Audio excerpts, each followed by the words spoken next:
the best reward that I would get is if I know my patient was on 6 medicines and after 6 months I was able to bring it down to 5 and 4, maybe even 3 medications.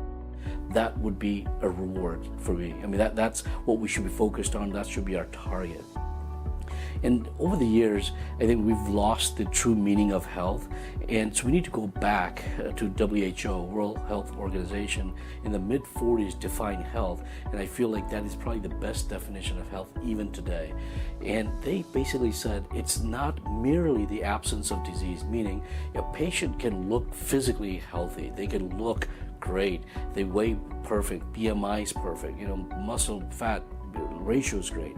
But the reality is, maybe there's something brewing. Maybe the labs are starting to creep up. Maybe if we can take a look at what's going on inside, we will see that there may be a disease that's going to erupt over the next weeks, months, or even years. And there may be a time that we can stop this pattern. And the only way to do this is to get quarterly labs.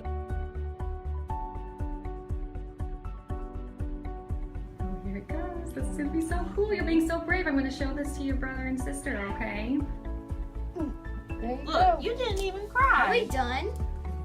I didn't feel it all. That's really good. A 25-year-old comes in for the first time to a clinician's office to establish a relationship. So as a routine, we would get baseline labs, and the baseline labs would include an A1C. And that's the standard of care to put in a marker that will be a pre-diabetic screen, obtaining an A1C.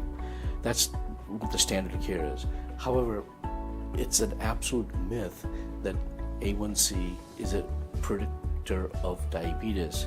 It's actually designed to evaluate the compliance of medications and diet once the patient has been diagnosed with diabetes, not to make a pre-diabetic diagnosis, because A1C is a measure of the RBC function and the amount of sugar that's on the RBCs.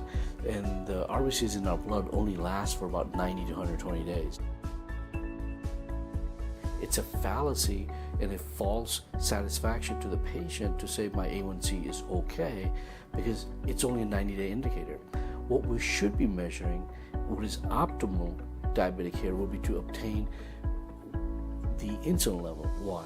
Because you want to go to the factory where the insulin is generated, and pancreas is where the factory is. So if we can see the function of the factory, if we can see is the factory getting tired, so if you produce a lot of insulin over a lot of weeks and a lot of months and a lot of years, eventually it's going to get fatigued. So that's what we want to see. We want to see the fasting insulin level on a quarterly basis, and to see if there's a increase or rise in the fasting insulin. If there is, now that's an indicator to say, wait a minute, the factory where insulin is produced, which stabilizes the blood sugar, which is an indicator for diabetes, is getting tired. So what does that tell anybody? Over time, it's going to eventually get tired. We need to look at the labs, and that is a precursor. That's an indicator of what is to come, or what is one expecting years or months down the road. So getting labs at least annually as a bare minimum is what everyone should be focused on, and that should be our target or our goal, to get annual labs. In fact, one should even look at doing labs every 90 days or every 120 days, quarterly labs, essentially to understand what is going on within and look for signs of early diseases. Quarterly labs would probably be optimal to engage a patient to see if there's any trends, because no disease creeps up overnight.